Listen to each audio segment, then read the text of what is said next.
안녕하세요. 선교문학 산책 이은미 인사드립니다. 좋은 생각이란 어떤 걸까요? 긍정적인 생각이 아닐까요? 이 생각은 삶에 대한 감사에서 출발한다고 하잖아요. 그리고 감사는 기쁨을 일으켜서 나를 더 좋은 일, 더 아름다운 관계, 더 행복한 시간으로 나아가게 합니다.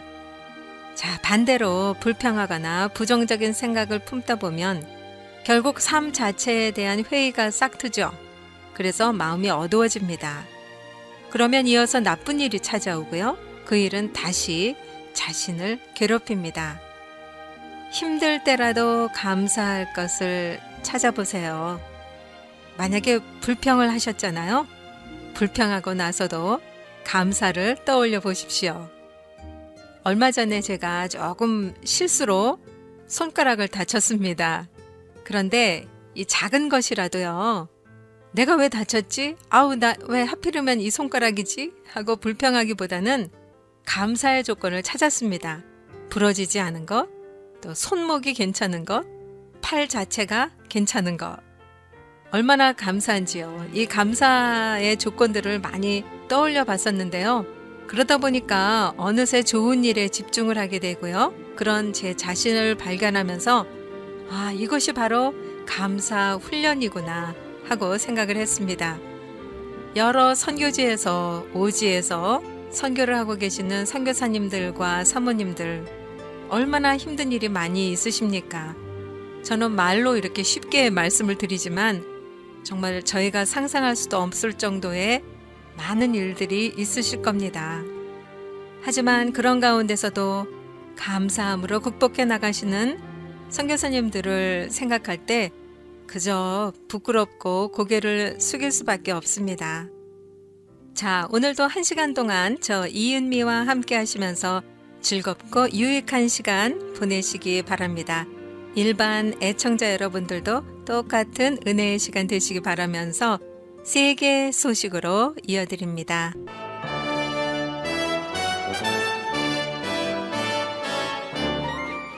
오늘의 첫 소식은 아주 충격적인데요. 이집트로 순례 가던 크리스찬 26명이 총격으로 사망을 했습니다. 5월 26일 이집트 남부의 미냐에 위치한 성 사무엘 수도원 인근에서 콥트 기독교인들이 탄 버스가 무장괴한들의 총격을 받아서 2살과 4살 유아 2명을 포함해 26명이 사망했고요. 25명이 부상을 당했습니다. 버스는 카이로에서 미냐주에 있는 성 사무엘 수도원으로 가는 도중이었는데 사막 비포장도로에서 공격을 받았고요.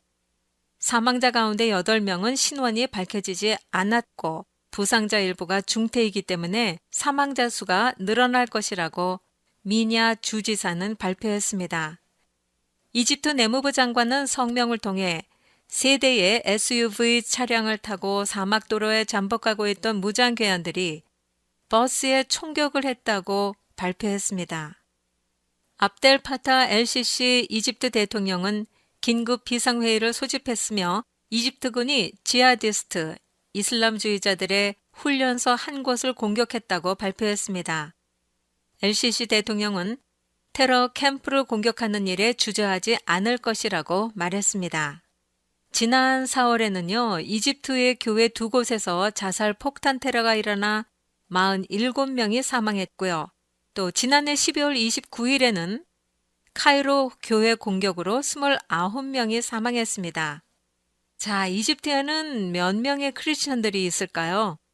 약 1천만 명의 크리스천들이 있다고 합니다. 9천만 인구 중에 10% 정도를 차지하는 건데요. 영국 콥트 정교회의 앙헬로스 주교는 이렇게 말합니다.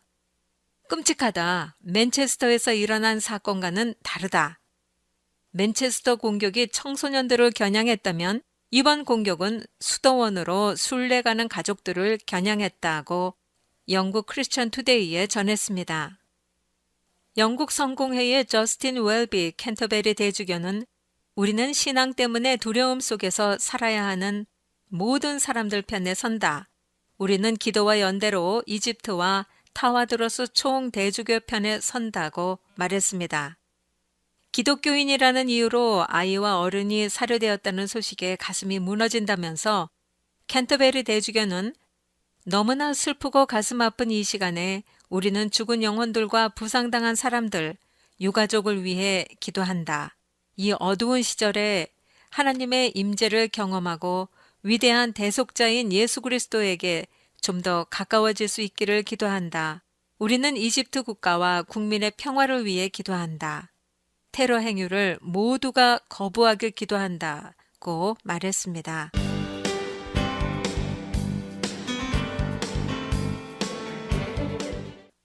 영국 청소년 절반가량이 예수는 인간의 몸을 가진 신이자 지구상에 존재했던 인간이라고 생각한다는 설문조사 결과가 발표됐네요. 다음 소식으로 이어드립니다. 크리스천 포스트는 여론조사 기관인 콤레스는 대다수의 응답자가 예수는 실존했던 인물이다라는 설문조사 결과를 발표했다고 보도했습니다. 이번 여론조사는요, 2016년 12월 7일에서 19일에 거쳐 11살부터 18살 사이에 2천여 명을 대상으로 실시했다고 합니다.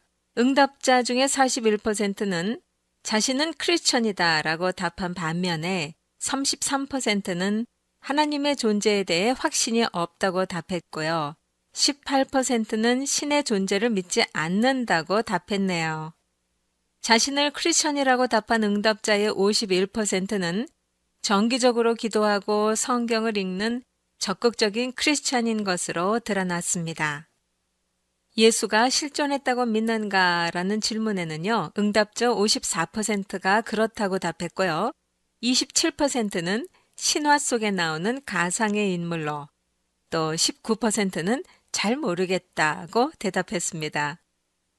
예수가 실존했다고 답한 응답자 중에 30%는 예수는 인간의 형상을 한 신이다라고 답한 반면에 40%는 신이 아닌 선지자이자 종교 지도자이다라고 답했네요.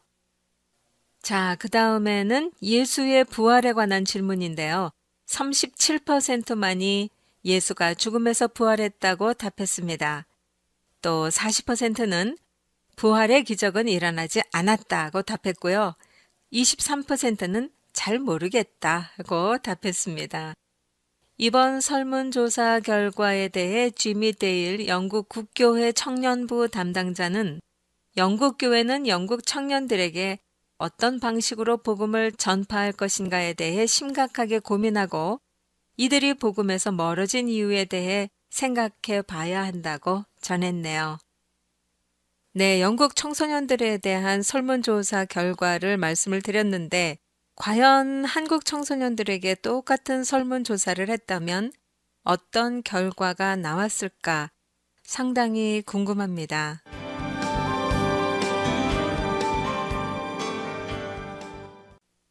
인도네시아 정부가 대대적인 동성애자 단속을 통해 동성애 파티를 벌이고 있는 것으로 추정되는 남성 141명을 대거 체포했다는 소식, 오늘의 끝소식으로 전해드립니다. 미국 뉴욕타임스는 인도네시아 경찰은 동성애 단속을 통해 체포한 남성들의 사진을 지역 방송에 공개해서 그들의 성 정체성에 관해 모르고 있던 가족과 친지들에게 적지 않은 충격을 주었다고 보도했습니다. 인구의 대다수가 무슬림인 인도네시아의 대부분의 지역에서는요, 동성애가 불법은 아니지만 동성애자들은 당국과 경찰의 대대적인 단속 대상이며 폭력의 피해에 시달려왔다고 합니다. 인도네시아 경찰청 대변인은 이번에 체포된 남성들은 인도네시아 외설법 위반의 혐의를 받고 있다라고 발표했습니다. 인도네시아에서 외설법은 성행위를 광범위하게 규제하는 데 이용되고 있는데요. 이번 체포 이전에도 작년 11월 인도네시아 경찰은 수도 자카르타에서 13명의 동성애 남성을 체포하기도 했습니다. 지난주에는 동성애 행위를 한 2명의 남성이 이슬람 율법인 샤리아법 위반으로 85대의 태형에 처하기도 했습니다. 최근에 빈번하게 발생하는 동성애자 단속은 이슬람 교도들이 금식을 하는 기간인 라마단을 앞두고 정부 주도하에 이루어지고 있다는 분석인데요. 최근 인도네시아 경찰은 그간 극단 이슬람주의 단체가 주도하던 일을 대신하고 있다고 평했습니다. 최근 인도네시아 정부는 급진 이슬람주의를 표명하고 있다고 합니다. 자카르타 정부는 올해부터 라마단 기간에는 술집과 나이트클럽 등의 운영을 금지한다고 발표했습니다. 현지 언론은 인도네시아 경찰이 라마단을 앞두고 대대적인 단속을 통해 적절한 면허 없이 주류를 판매하던 업자의 술 16,000여 병을 폐기 처분했다고 보도한 바 있습니다. 네, 세계 소식 여기서 마치고요. 이 믿음 더욱 굳세라 여러분과 함께 찬양하겠습니다.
러시아의 작가 도스토옙스키가 28살의 나이에 사형 선고를 받았었대요.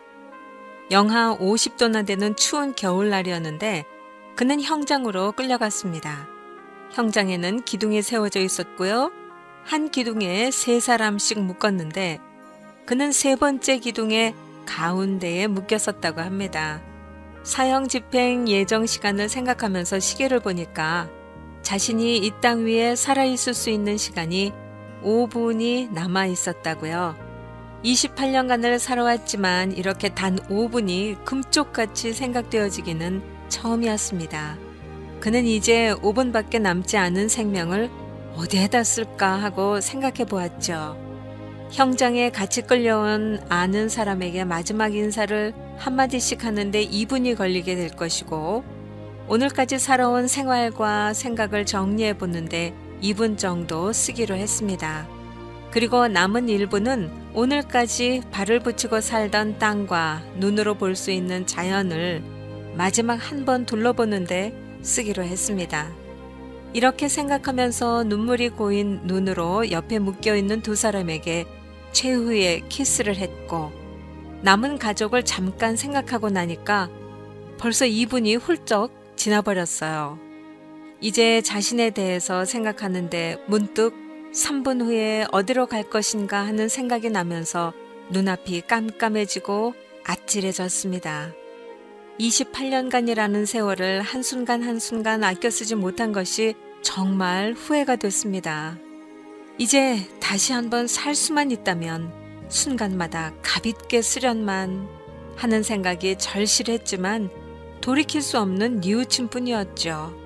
그러자 탄환을 총에 장탄하는 소리가 철커덕 났고요. 이와 동시에 견딜 수 없는 죽음의 공포에 질려버렸습니다. 그는 눈을 질끈 감고 최후를 맞을 준비를 했습니다. 그런데요, 바로 그 순간이었어요. 장내가 떠들썩하더니 한 병사가 흰 손수건을 흔들면서 달려와 소리를 지르는 게 아니겠습니까? 황제의 특사령을 가지고 왔던 것입니다. 도스토옙스키는 그곳에서 풀려나와 시베리아 유형 생활을 하면서 많은 생각을 하게 되었어요. 그는 언제나 사형장에서의 마지막 5분 동안 절실하게 생각되었던 경험을 살려서 주어진 시간을 금쪽같이 소중하게 아끼면서 살았습니다. 그리고 그는 세상을 떠나면 어디로 갈 것인가를 한순간도 뇌리에서 떨쳐본 적이 없다는 것입니다.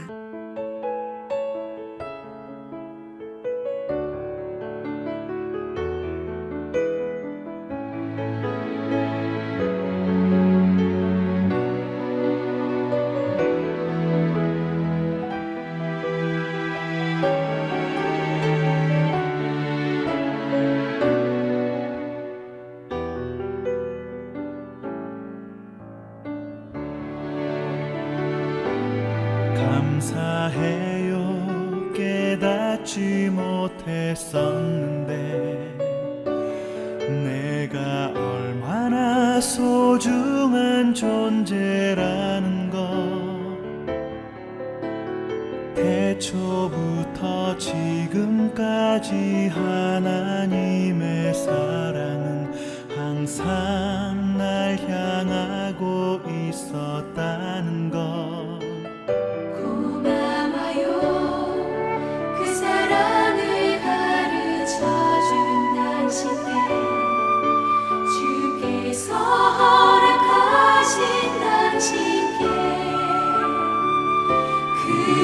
그리스도의 사랑으로 더욱 섬기며 이제 나도 세상에 전하리라. 당신은 사랑받기 위해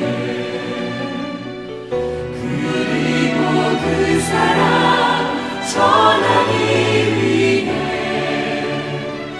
주께서 택하시고 이 땅에 심으셨네. 또 하나의 열매를 바라시며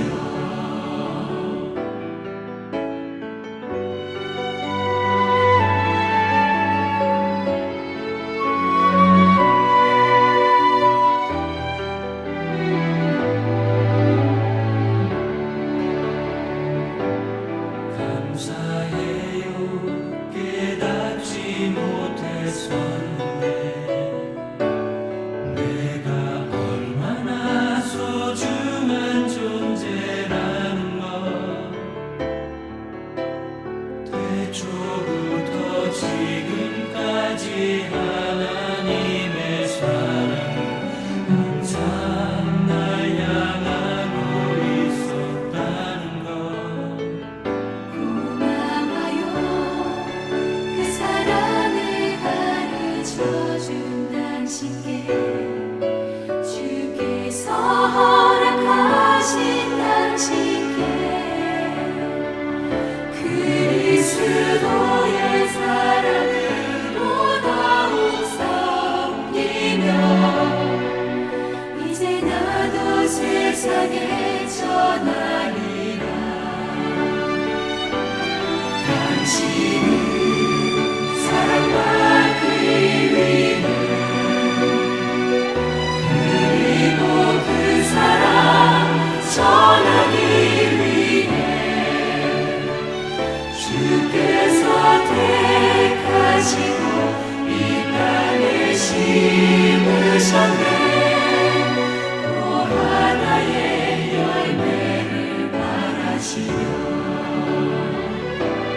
당신은 사랑받기 위해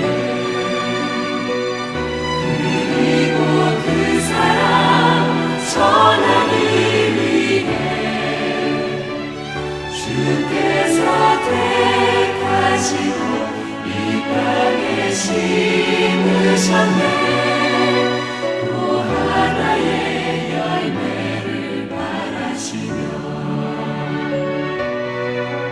또 하나의 열매를 바라시며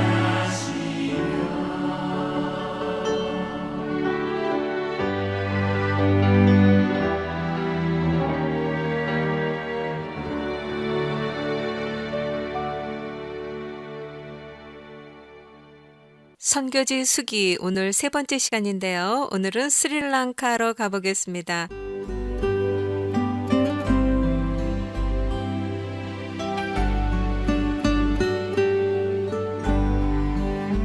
저는 김재용 선교사입니다. GMS 선교사로 18년간 스리랑카에서 사역하다가 은퇴했었고 하나님의 부르심을 받아 5개월 만에 스리랑카로 다시 돌아왔습니다. 사역하시는 선교 동역자 여러분, 주님의 이름으로 문안드립니다. 우선 제가 사역하는 지역을 말씀드리기 전에 인도와 스리랑카의 관계를 이야기해야겠네요. 인도는 토착신앙 풍습과 브라만교가 융합한 민족 종교, 힌두교가 민족 속속들의 뿌리내린 나라입니다. 다시 말씀드리자면 비폭력을 앞세운 간디를 생각하시면 이해가 되실 겁니다. 인도는 역삼각형 모양으로 되어 있고요. 그 역삼각형 남쪽 끝에 물방울 모양의 섬이 스리랑카로 스리랑카는 고산지대와 평지로 구분되어 있고요. 고산지대는 날씨가 시원하지만 북쪽 지역 평지는 매우 덥습니다. 북쪽 지역 평지는 3월, 4월이 1년 중 가장 무더우며 낮 기온이 38도에서 43도까지 올라가지만 다행히 습도가 없어 지낼만 합니다. 스리랑카의 위에서부터 3분의 1에 해당되는 부분에 제가 사역하고 있는 바브니아가 있습니다. 저의 사역 지역은 과거 시날리족과 타밀족이 30년에서 40년에 걸쳐서 내전을 치루었던 북쪽 바브니아를 중심으로 하고 있으며 이 지역에 상주하는 선교사는 저 혼자뿐입니다. 다행히 이 북쪽 지역이 스리랑카에서 기독교 복음화율이 제일 높습니다. 하나님의 섭리라 믿습니다. 제가 하는 사역은 한 장소에서 하는 모임보다는 교우님들을 찾아 하나님 말씀을 전하기에 많은 교우님들을 만날 수 있다는 장점이 있습니다. 이곳은 이상기온으로 인해 열대 지역의 특성인 아열대 지역에 소나기도 오지 않아 물이 모자라서 각 호수마다 물이 마르고 그로 인해 물이 많이 오염되는 상황입니다. 식수는 해결할 수 있으나 목욕은 감히 생각도 못하죠. 한 번 목욕을 하려면 45km나 떨어진 큰 호수로 나가야 하는데 교통편도 힘들고 해서 감히 생각하기도 힘든 상황인데 신세를 질 수 있는 현지인 수위가란이라는 친구가 있어서 도움이 되고 있습니다. 그는 시온교회에서 사역하고 있고요. 오토바이를 갖고 있습니다. 어느 무더운 날 자기 교회 사역자들과 아이들 모두 함께 호수로 목욕을 간다면서 같이 가자고 저에게 들렀습니다. 인원수를 세어보니까 모두 10명, 오토바이는 2대이므로 오토바이 한 대당 5명이 타야 했고요. 정원 초가이긴 하지만 출발하기로 했습니다.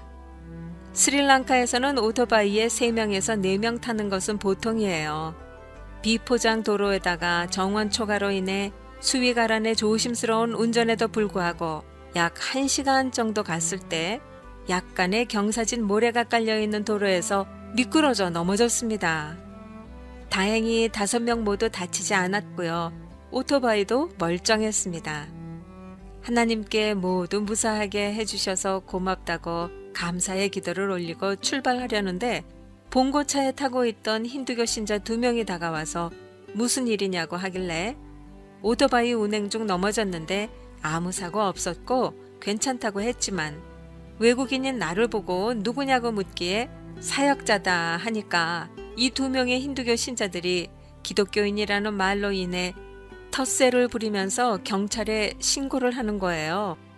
그래서 여러 가지 조사를 받게 했습니다. 아이들 모두 수위가란 현지인의 아이들이라는 것이 판명됐고 또 헬멧을 쓰지 않은 것, 정원 초과한 것 등을 사죄하고 돌아왔습니다. 이틀 후 들리는 소식에 경찰에 신고하고 우리를 괴롭혔던 힌두교 사람들이 차 사고로 크게 다쳤다는 소식을 들었습니다. 다쳤지만 목숨에는 지장이 없다는 소식에 감사했고요. 하나님께 다시 한번 감사의 기도를 드렸습니다. 제 생각에는 종교가 다름으로 인한 현지인의 텃세라고밖에 생각할 수 없었고 그로 인해 더더욱 하나님의 말씀을 전파해야겠다는 생각과 또한 하나님의 일을 하는 종들은 사망의 음침한 골짜기를 다닐지라도 핍박이 와도 어려운 일을 당해도 극한 상황에 처했을지라도 항상 지켜주신다는 것을 다시 한번 더 확인하게 되어 감사했습니다. 모든 선교 동역자분들께 하나님의 은총이 늘 함께 하시기를 머리 숙여 기도드립니다. 감사합니다.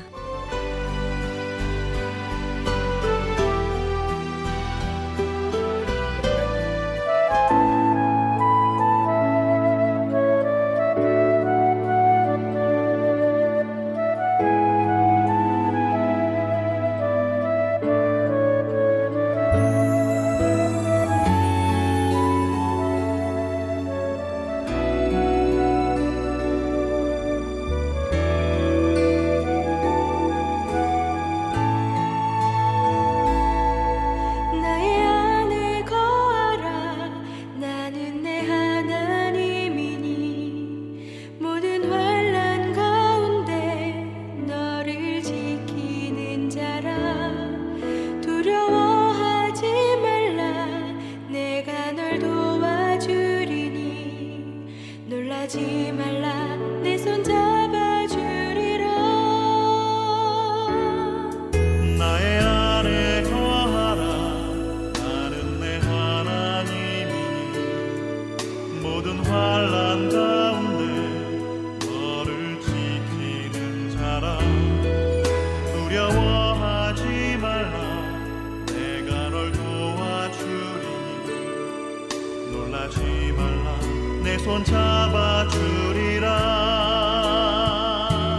내가 너를 지켜하여 불렀나니 너는 내 것이라 내 것이라 너의 하나님이라 내가 너를 고백하고 존귀하게 여기노라 너를 사랑하는 내 여호와라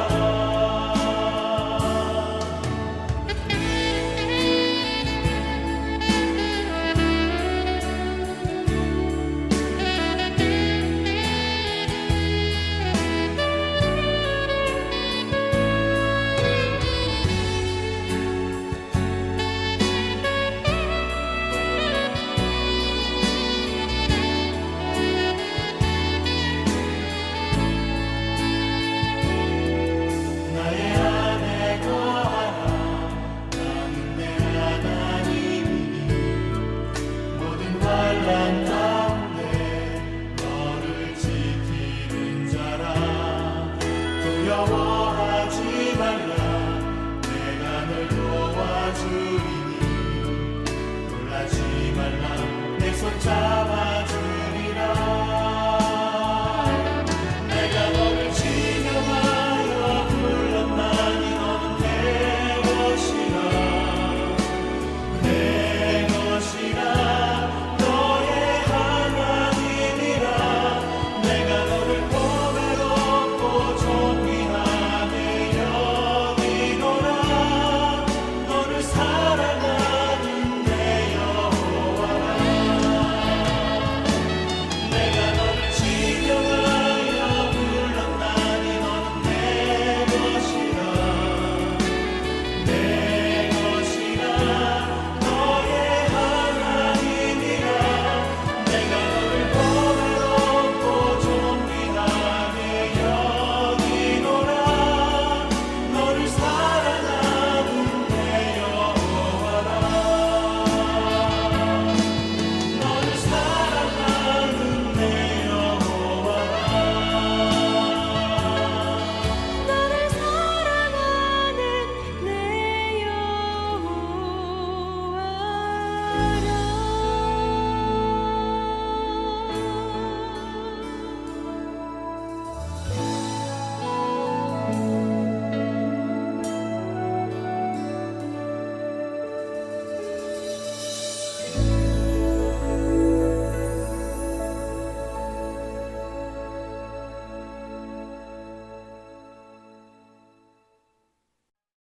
지난 방송의 선교지 소식 기억하십니까?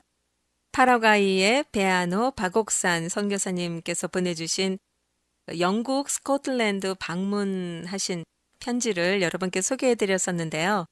베아노 선교사님께서 사랑하는 아들과 며느리에게 또 편지 소식을 띄워주셨어요. 읽어드릴게요.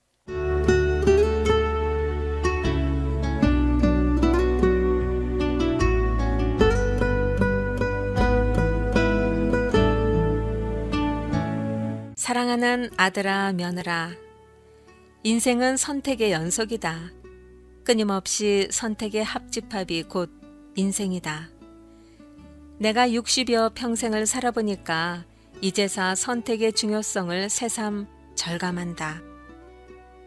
나는 지난 인생을 살아오면서 삶의 고비마다 비교적 바른 선택을 하면서 여기까지 온 듯하다. 인생을 살면서 기준, 모델도 없이 인생을 사는 자가 너무 많은 것 같다. 따라서 불신자들, 하나님을 모르는 자는 너무나 불쌍한 인생을 사는 자들이다. 종교의 굴레에서 벗어나지 못하는 숱한 인생들은 모두 그 종교의 어떤 기준, 세계관에 따라서 선택을 하게 되는 것이다. 같은 하나님과 예수님과 성령님을 믿지만 사람들은 너무나 다르더라. 결정적인 순간이 되면 평소에 그렇게 잘 믿는다고 고백하며 기도하는 것들은 다 어디론가 사라지고 결국은 자기의 잔머리만 의지하더라. 내 주위에서 이렇게 살아가는 수많은 그리스도인을 많이 보았다. 선택을 가장 안전하게 잘 하려면 내가 그간에 살아오면서 느낀 것을 한번 정리하여 보려 한다. 너희들도 이제 30대 초중반을 사는 나이이니 잘 참고하여라. 첫째는 그 선택이 생명을 살리는 것인가, 생명이 흐르는 것인가를 늘 물어라. 나는 일찍이 조의선교회에서 구원을 받은 후에 제자 훈련을 20대 초반의 나이에 열심히 배우며 훈련을 받았다. 예수님이 오신 목적을 상기하여라. 생명을 얻게 하고 더 풍성한 생명이 흘러가게 하는 선택을 하여라. 둘째는 그 선택이 반드시 나의 유익보다는 공동체의 유익이 되는가를 먼저 생각하라. 그 사람의 크기를 그가 공동체를 얼마나 소중히 여기며 자신의 유익을 내려놓는가를 보면 알 수 있다. 그 공동체는 너희의 가정에서 시작된다. 그러나 절대로 너희 가족, 내 새끼들만 끼고 돌면 안 된다. 더 넓은 공동체를 생각하여라. 하나님의 나라를 생각하여라. 셋째는 내가 정말 좋아하는 것, 즉흥적인 것을 선택하여라. 내가 좋아하는 일은 즉흥적으로 반응한다. 그러나 요모조모 따지면서 잔머리만 굴리면 결국은 자기 한계의 굴레에서 벗어나지 못하는 경우가 너무 많다. 이상을 참고하여라. 아순시온에서 아빠가. 네, 배한호 선교사님의 편지 내용 중에 나는 일찍이 조이 선교회에서 구원을 받은 후에 제자 훈련을 20대 초반의 나이에 열심히 배우며 훈련을 받았다. 이렇게 쓰셨는데요. 저 개인적으로도 조이 선교회에서 구원을 받았거든요. 또 제자 훈련 또한 20대 초반의 나이에 열심히 배우며 훈련을 받았는데요. 제가 이 편지를 읽으면서 계속 이분일까 저분일까 떠올려 봤는데 기억이 나는 것 같습니다.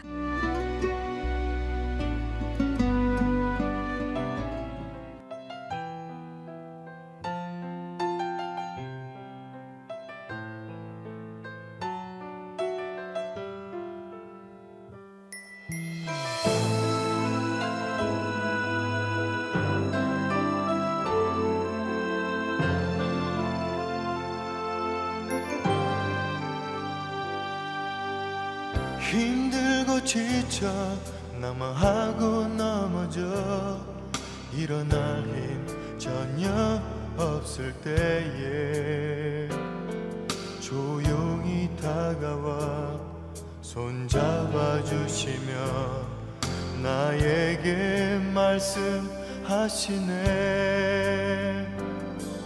나에게 실망하며 내 자신 연약해 고통 속에 눈물 흘릴 때에 못자국 난 그 손길 눈물 닦아주시며 나에게 말씀하시네. 너는 내 아들이라 오늘날 내가 너를 놔두다. 너는 내 아들이라 날 사랑하는 내 아들이라. 힘들고 지쳐 낙망하고 넘어져 일어날 힘 전혀 없을 때에 조용히 다가와 손잡아 주시며 나에게 말씀하시네. 나에게 실망하며 내 자신 연약해 고통 속에 눈물 흘릴 때에 못자국 난 그 손길 눈물 닦아주시며 나에게 말씀하시네. 너는 내 아들이라 오늘날 내가 너를 놔두다. 너는 내 아들이라 날 사랑하는 내 아들이라. 언제나 변함없이 너는 내 아들이라. 날 십자가 고통 해산의 그 고통으로 내가 너를 낳았으니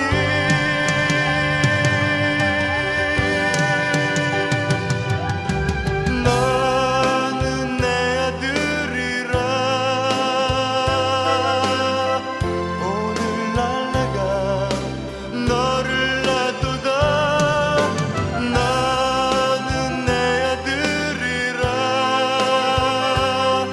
날 사랑하는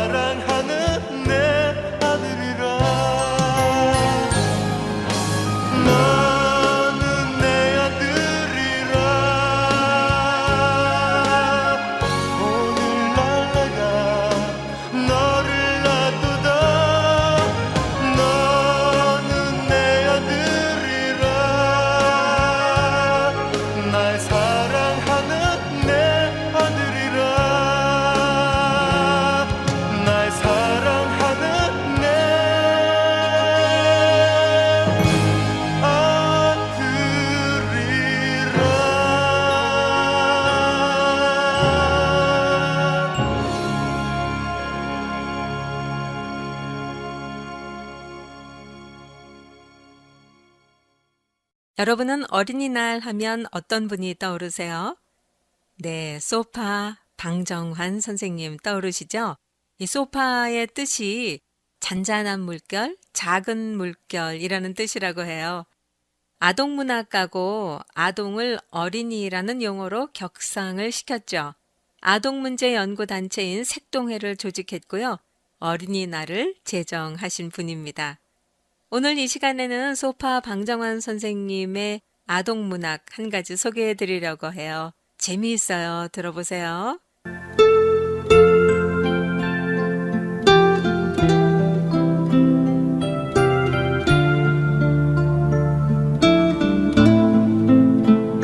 만년 샤스 방정환. 이 없는 동물이 무엇인지 아는가? 선생님이 2번씩 거품으로도 손드는 학생이 없더니 벼랑간 소리를 지르면서 기운 좋게 손을 든 사람이 있었다. 장남인가? 어디 말해봐. 이 없는 동물은 늙은 영감입니다. 예끼 녀석! 하고 선생님은 소리를 질렀다. 온 방안 학생이 깔깔거리고 웃어도 청남이는 태평으로 자리에 앉았다. 도의 시간이었다. 성냥 한 개비에 불을 잘못하여 한 동네 40여 집이 불에 타버렸으니 성냥은 단 한 개비라도 무섭게 알고 주의해야 하느니라 하고 열심으로 설명해준 선생님이 채 교실 문 밖에도 나가기 전에 한 방울씩 떨어진 빗물이 모이고 모여 큰 홍수가 되는 법이니 누구든지 콧물 한 방울이라도 무섭게 알고 주의에 흘려야 하느니라 하고 크게 소리친 학생이 있었다. 선생님은 그것을 듣고 터져나온 웃음을 억지로 참고 돌아서서 그게 누구야? 아마 창남이가 또 그랬지? 하고 억지로 눈을 크게 떴다. 모든 학생들은 킬킬거리고 웃다가 조용해졌다. 예, 선생님이 안 계신 줄 알고 제가 그랬습니다. 이 다음엔 안 그러지요. 하고 병정같이 벌떡 일어서서 말한 것은 창남이었다. 억지로 골랜 얼굴을 지은 선생님은 기어이 다시 웃고 말았다.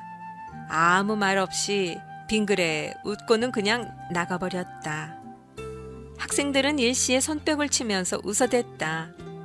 고등보통학교 1년급 을반 창남이는 반 중에서 제일 인기 좋은 쾌활한 소년이었다.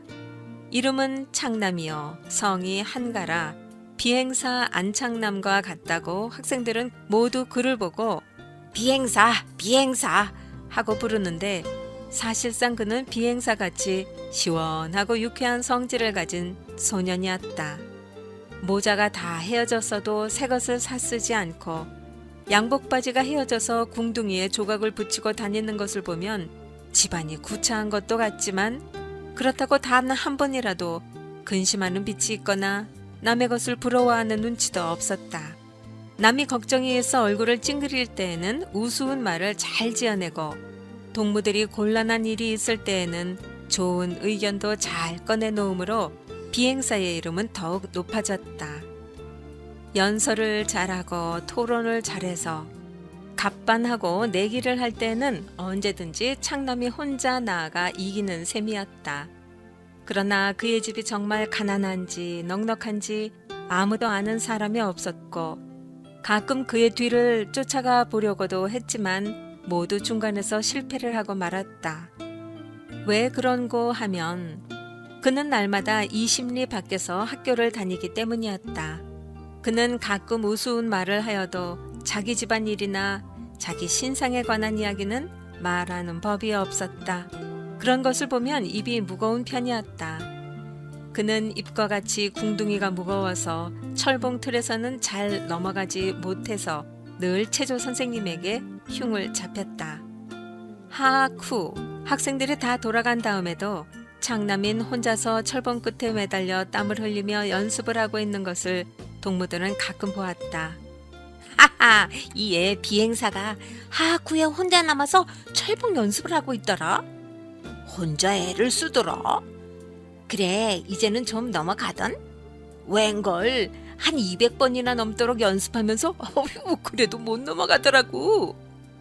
그래, 맨 나중에는 자기가 자기 손으로 누덕누덕 기운 궁둥이를 자꾸 때리면서 궁둥이가 무거워, 궁둥이가 무거워 하면서 가더라고. 지가 지궁댕이를 때려?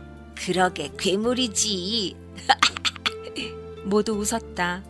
어느 모로든지 이야깃거리가 되는 것이었다. 겨울도 겨울, 몹시도 추운 날이었다.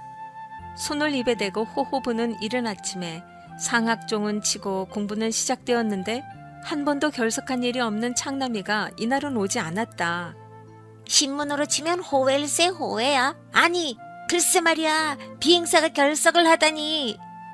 어제 저녁 그 무서운 바람에 어디로 날아간 게지. 아마 병이 났나 보다. 감기가 든 게지. 1학년 을반은 창남이 소문으로 수군수군 야단이었다. 첫째 시간이 반이나 넘어갔을 때 교실 문이 덜컥 열리면서 창남이가 얼굴이 새빨개 가지고 들어왔다.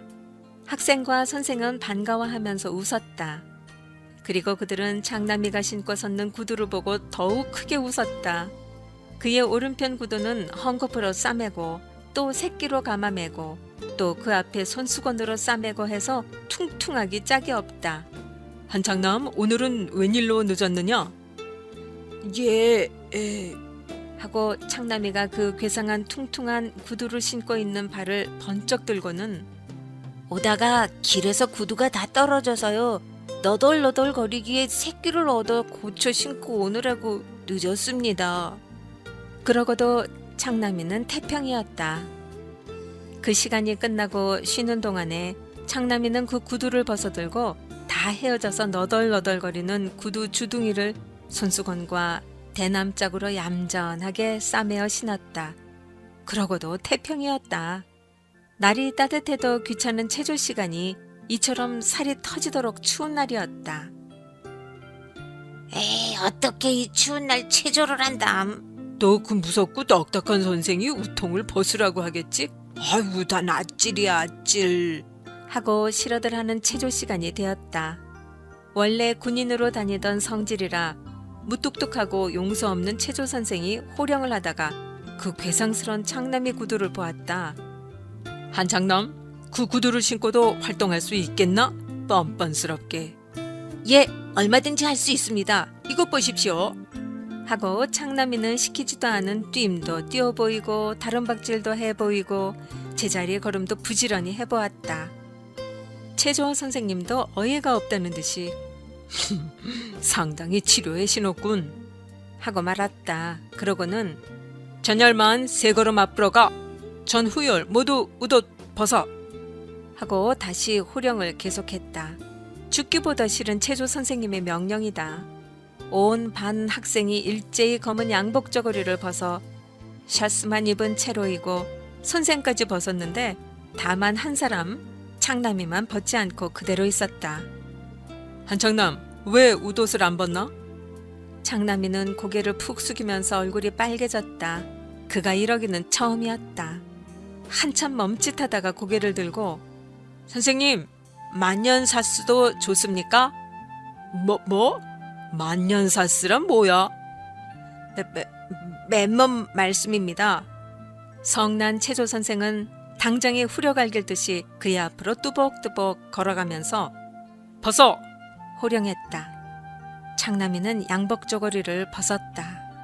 그는 샤스도 적삼도 안 입은 벌거숭이 맨몸이었다. 선생은 깜짝 놀라고 학생들은 깔깔 웃었다. 한창남, 왜 샤스를 안 입었나? 없어서 못 입었습니다. 그때 선생의 무섭던 눈에 눈물이 돌았다. 그리고 학생들의 웃음도 갑자기 없어졌다. 가난, 고생, 창남이 집은 그토록 몹시 구차하였던가. 모두 생각했다. 창남아, 정말 샤스가 없니? 눈물을 씻고 다정히 묻는 소리에 오늘하고 내일만 없습니다. 모레는 인천서 형님이 올라와서 사줍니다. 그럼 웃옷을 다시 입어라. 체조 선생은 다시 물러서서 큰 소리로 한창남은 오늘은 웃옷을 입고 해도 용서한다. 그리고 학생 제군에게 특별히 할 말이 있으니 제군은 다 한창남군 같이 용감한 사람이 되란 말이다. 누구든지 샤스가 없으면 추운 것은 둘째요. 첫째 부끄러워서라도 결석이 되더라도 학교에 오지 못할 것이다. 그런데 오늘같이 추운 날 한창남군은 샤스도 없이 맨몸 즉 그 만년사스로 학교에 왔단 말이다. 여기 섰는 제군 중에는 샤스를 둘씩 포개 입은 사람이 있지 않겠나? 물론 맨몸으로 나오는 것이 예의는 아니야. 그러나 그 용기와 의기가 좋단 말이다. 한창남군의 의기는 1등이다. 제군도 다 그 의기를 배우란 말이다. 만년 샤스. 비행사란 말도 없어지고 그날부터 만년 샤스란 말이 온 학교 안에 퍼져서 만년 샤스라고만 부르게 되었다. 그 다음 날 만년 샤스 창남이가 늦게 오지 않았건만은 그가 교문 근처까지 오기가 무섭게 온 학교 학생이 허리가 부러지도록 웃기 시작했다. 창남이가 오늘은 양복 웃저고리에 바지는 어쨌는지 얇다랗고 헤어져 엇들어진 한복 겹바지를 입고 버선도 안 신고 20리길이나 걸어왔으니 한 길에서는 오직 웃었으랴. 그러나 당자는 태평이었다. 고아원 학생 같으니 고아원 학생. 밥 얻어먹으러 다니는 아이 같구나 하고들 떠드는 학생들 틈을 헤치고 체조 선생님이 무슨 일인가 하고 살펴보니까 창남이가 그 꼴이라 선생님도 놀랐다.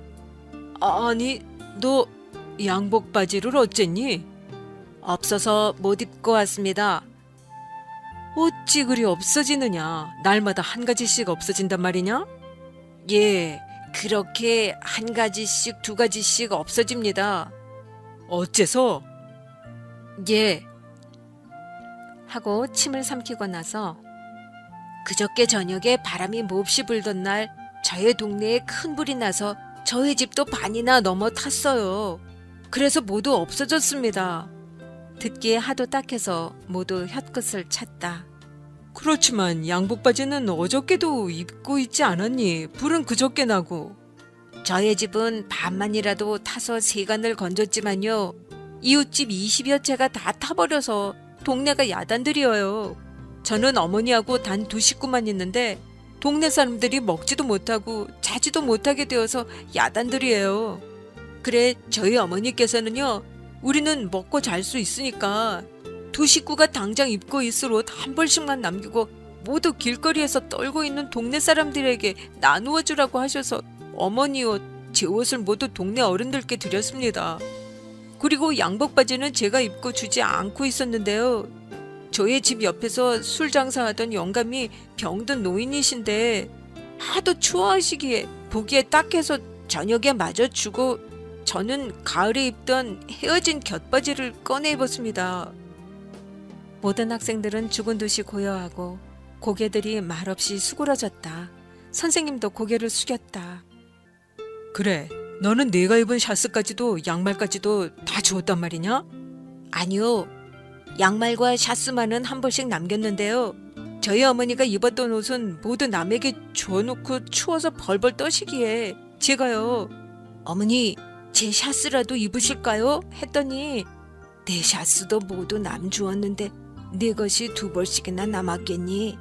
하시기에 저는 제가 입고 있는 것 한 벌뿐이면서도 예, 2벌 남았으니 하나는 어머니 입으십시오 하고 입고 있던 것을 어저께 아침에 벗어드렸습니다.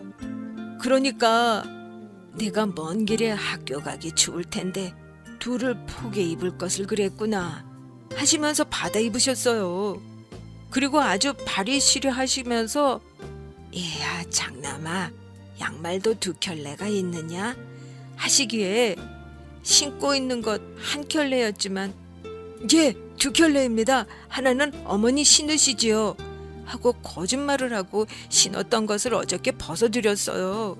저는 그렇게 어머니께 거짓말을 했습니다. 나쁜 일인 줄 알면서도요 거짓말을 했습니다. 오늘도 아침에 나올 때에 얘야 오늘같이 추운 날 샤스를 하나만 입어서 춥겠구나 버선을 잘 신고 가거라 하시기에 그냥 맨발이면서도요 예 샤스도 잘 입고요 버선도 잘 신었으니까 춥지는 않습니다 하고 속이고 나왔어요. 저는 거짓말쟁이가 됐습니다. 하고 창남이는 고개를 숙였다. 그렇지만 네가 거짓말을 하더라도 어머니께서 너의 벌거벗은 가슴과 버선 없이 맨발로 집신을 신는 것을 보시고 아실 것이 아니냐고. 아, 선생님. 하는 창남이의 소리는 떨렸다. 그리고 그의 수구린 얼굴에서 눈물방울이 뚝뚝 그의 집신 코에 떨어졌다.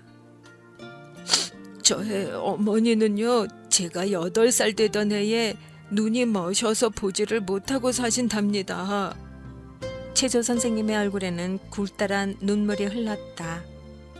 와글와글 하던 그 많은 학생들도 자는 것 같이 고요하고 훌쩍훌쩍 우는 소리가 여기저기서 들렸다.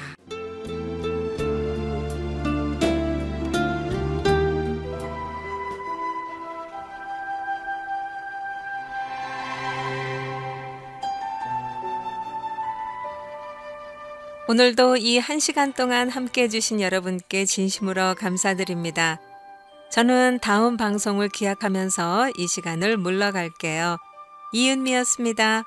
안녕히 계십시오.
주님의 이름으로 김정한 선교사 문안드립니다.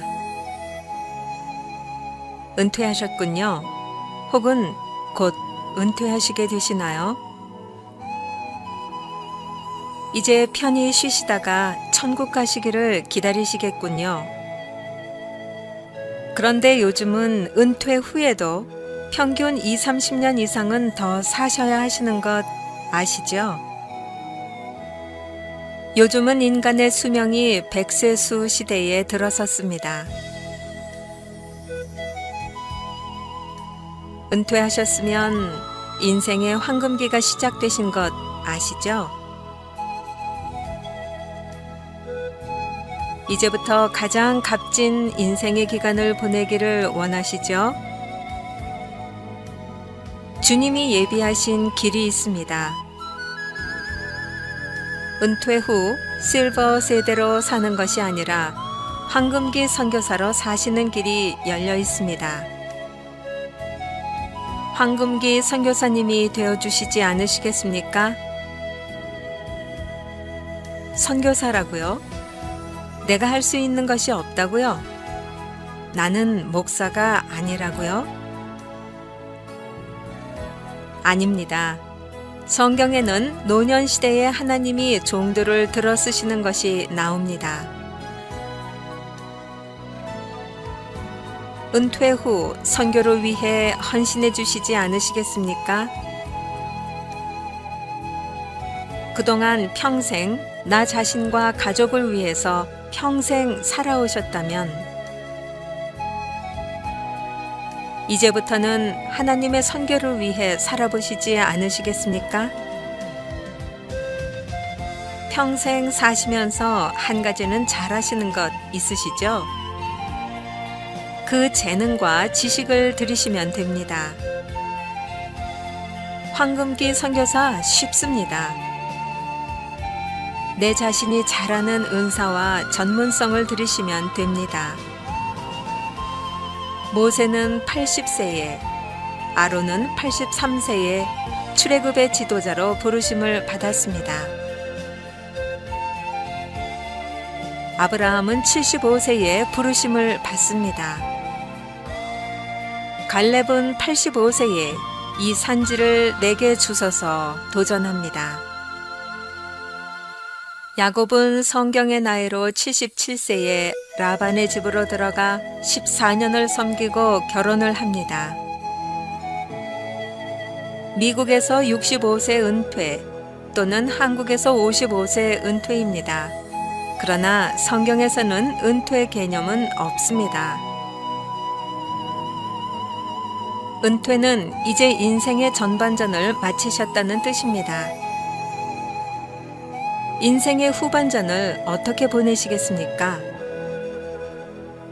후반전이 중요합니다. 후반전에 역전 드라마가 펼쳐집니다. 지금까지 한 번도 살아보지 않은 놀라운 인생의 반전이 시작되실 것입니다. 나이 개념에는 5가지가 있습니다. 생리적 나이, 심리적 나이, 기능적 나이, 사회적 나이, 성경적 나이입니다. 황금기 선교사가 되는 방법은 나 자신이 잘하는 은사와 전문성을 들이시는 것입니다. 성경에서는 나이가 들어도 선교사로 기여할 수 있는 부분이 있다고 말합니다. 그동안 살아본 경험으로 얻은 인생의 지혜, 믿음의 깊이, 전문성은 젊은이들이 흉내낼 수 없습니다. 이제 곧 죽을 날이 얼마 남지 않았는데 사단이 주는 부정적인 생각입니다. 속지 마시기 바랍니다. 천국으로 부르심을 받을 때까지는 은퇴는 없습니다. 진정한 하나님 백성의 은퇴 개념은 이 땅을 떠나 천국 입성하는 그날이 은퇴하는 날입니다. 유엔에서는 다음과 같이 발표했습니다. 0세에서 17세까지는 미성년자, 18세에서 65세까지는 청년, 66세에서 79세까지는 중년, 80세에서 99세까지는 노년, 100세 이후는 장수 노인이라고요. 인생을 계절로 보면 25세까지가 봄이요, 50세까지가 여름이요, 75세까지가 가을이며 100세까지가 겨울입니다. 65세에서 85세까지 최소한 20년은 활발히 세계 선교를 하실 수 있습니다. 지금 시대는 장수 시대요, 전문인 선교사 시대입니다. 현재 선교지에서는 한인 선교사님들이 155가지의 전문 사역들을 진행하고 있습니다. 틀림없이 155가지 중에 한 가지는 전문적으로 잘 하실 것입니다. 그래서 전문인 선교 사역은 황금기 선교사들이 가장 잘할 수 있는 선교 사역입니다. 은퇴는 이제 겨우 전반전이 끝난 시기입니다. 후반전을 기대하시기 바랍니다. 이제부터 진짜입니다. 하나님께서는 인생 수확의 계절인 가을에 들어선 중년 세대, 55세, 65세 이상 된 분들을 새로운 선교 세대로 부르시고 계십니다. 성령께서 힘을 주실 것입니다. 앉아만 계시지 마시고요. 손주들만 보시고 계시지 마시고요. 여행만 하시지 마시고요. 저요 하시고 손을 들어주세요. 얼마든지 하실 수 있습니다. 자녀들에게, 친구들에게, 교인들에게 이제 자신 있게 말씀하시지요. 그리고 하나님께 말씀하십시오. 나 이제부터 황금기 선교사로 살다가 천국 갈 것이라고. 나 이제부터 열방에 복음 전하는 황금 선교사로 살다 가시겠다고요.